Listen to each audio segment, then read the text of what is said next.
1965, 1967, Soekarno menggugat.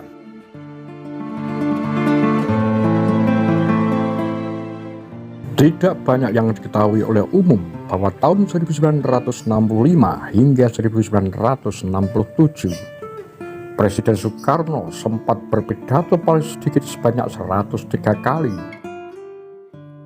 Yang diingat orang hanyalah pidato pertanggungjawabannya Nawaksara yang ditolak MPRS tahun 1967. Dalam memperingati 100 tahun Bung Karno tahun 2001 telah diterbitkan kumpulan pidatonya. Namun hampir semuanya disampaikan sebelum peristiwa G30S 1965. Kumpulan naskah ini diawali pidato 30 September 1965 malam di depan Musyawarah Nasional Teknik di Istora Senayan, Jakarta, dan diakhiri pada pidato 15 Februari 1967 pelantikan beberapa duta besar Republik Indonesia. Pidato-pidato Bung Karno selama 2 tahun itu amat berharga sebagai sumber sejarah. Ia mengungkapkan aneka hal yang ditutupi bahkan diputar balikkan selama Orde Baru. Dari pidato itu juga tergambar betapa sengitnya peralihan kekuasaan dari Soekarno ke Soeharto. Di pihak lain, terlihat pula kegetiran seorang presiden yang ucapannya tidak didengar bahkan dipelintir. Konteks pidato periode 1965 hingga 1967 dapat dilihat sebagai masa peralihan kekuasaan dari Soekarno kepada Soeharto. Dalam versi pemerintah, masa ini dilukiskan sebagai era konsolidasi kekuasaan pendukung Orde Baru, tentara, mahasiswa, dan rakyat untuk membasmi PKI sampai ke akar-akarnya, serta pembersihan para pendukung Soekarno.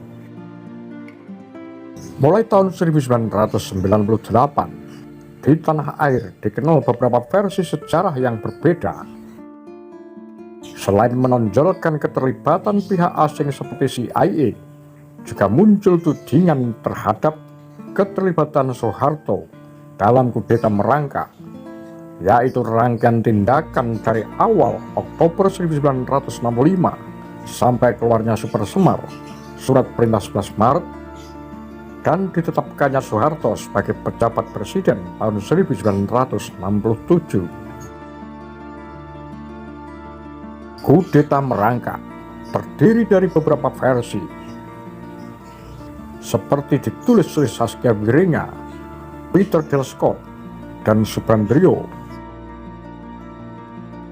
Substansi pidato: setelah peristiwa G30S, Soekarno berusaha mengendalikan keadaan melalui pidato-pidatonya. Saya komandokan kepada segenap aparat negara untuk selalu membina persatuan dan kesatuan seluruh kekuatan progresif revolusioner. 2. Menyingkirkan jauh-jauh tindakan-tindakan destruktif seperti rasialisme, pembakaran-pembakaran, dan perusakan-perusakan. 3. Menyingkirkan jauh-jauh fitnahan-fitnahan dan tindakan-tindakan atas dasar perasaan balas dendam. Ia juga menyerukan, awas adu domba antar angkatan, jangan mau dibakar, jangan gontok-gontokan, jangan hilang akal, jangan bakar-bakar, jangan ditunggangi. Dalam pidato, ia menyinggung Trade Commission Republik Rakyat Tiongkok di Jati Petamburan yang diserbu massa karena ada isu Juanda meninggal diracun dokter RRT. Padahal beliau wafat akibat serangan jantung.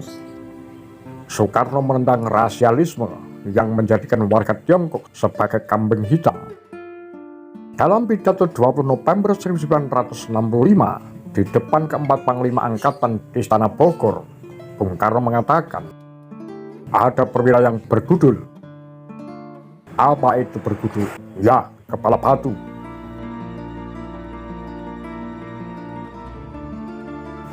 Tampaknya ucapannya itu ditujukan kepada Soeharto. Pada kesempatan yang sama, Karno menegaskan, "Saya yang ditunjuk MPRS menjadi Panglima Besar Revolusi. Terus terang, bukan Subandrio, bukan Limena, bukan engkau Soeharto, bukan engkau Soeharto," dan seterusnya. Berbeda dengan nama tokoh lain, Soeharto disebut 2 kali dan secara berturut-turut. Mengapa Soekarno tak membubarkan PKI? Padahal ini alasan utama kelompok Soeharto menjatuhkannya dari presiden. Ini karena dia konsisten dengan pandangannya sejak tahun 1925 tentang nasionalisme, agama, dan komunisme. Dalam pidato ia menegaskan, yang dimaksudkan dengan bukanlah komunisme dalam pengertian sempit, melainkan Marxisme atau lebih tepat, sosialisme. Meskipun demikian, Soekarno bersaksi, "Saya bukan komunis." Bung Karno juga mengungkapkan keterlibatan pihak asing yang memberi orang Indonesia uang senilai 150 juta guna mengembangkan the free world ideology. Ia berseru di depan diplomat asing di Jakarta, "Ambassador, jangan subversi." Tanggal 12 Desember 1965, ketika berpidato dalam rangka ulang tahun kantor berita Antara di Bogor, Presiden mengatakan tidak ada kemaluan yang dipotong dalam peristiwa di Lubang Buaya. Demikian pula tidak ada mata yang dicungkil seperti ditulis pers. Peristiwa pembantaian di Jawa Timur diungkapkan Soekarno dalam pidato di depan HMI di Bogor tanggal 18 Desember 1965. Soekarno mengatakan, pembunuhan itu dilakukan dengan sadis. Orang bahkan tidak berani menguburkan korban. Awas, kalau kau berani ke rumah jenazah, engkau akan dibunuh. Jenazah itu dikelelerkan saja di bawah pohon, di pinggir sungai, dilempar bagai bangkai anjing yang sudah mati. Dalam pidato 30 September 1965, apa yang disampaikan Soekarno dalam pidato-pidatonya merupakan bantahan atas apa yang ditulis media. Monopoli informasi sekaligus monopoli kebenaran adalah kausa prima dari Orde Baru. Umar Wirahadikusuma mengumumkan jam malam mulai 1 Oktober 1965 pukul 18 sampai 06 pagi dan menutup semua koran kecuali Angkatan Bersenjata dan Berita Yuda. Koran-koran lain tidak boleh beredar selama seminggu. Waktu sepekan ini dimanfaatkan untuk mengkampanyekan bahwa PKI ada di belakang G30S. Meski masih berpidato dalam berbagai kesempatan, pernyataan Bung Karno tidak disiarkan oleh koran-koran. Bila Ben Anderson di Jurnal Indonesia terbitan Kornel mengungkapkan hasil visum et repertum dokter bahwa kemaluan jenderal tidak disilat dalam pembunuhan di Lubang Buaya 1 Oktober 1965. Jauh sebelumnya, Soekarno dengan lantang mengatakan 100 silat yang dibagikan untuk menyilat kemaluan jenderal itu tidak masuk akal. Dalam pidatonya terdengar keluhan, misalnya di Departemen Pedanka, orang-orang yang mendukung Bung Karno dinonaktifkan. Sebetulnya, seberapa drastiskah merosotnya kekuasaan yang dipegangnya? Presiden Soekarno masih sempat melantik Taruna Auri dan berpidato dalam peringatan 20 tahun KKU. Paling sedikit Angkatan Udara, Marinir, dan sebagian besar tentara Kodam Brawijaya masih setia kepada Bung Karno.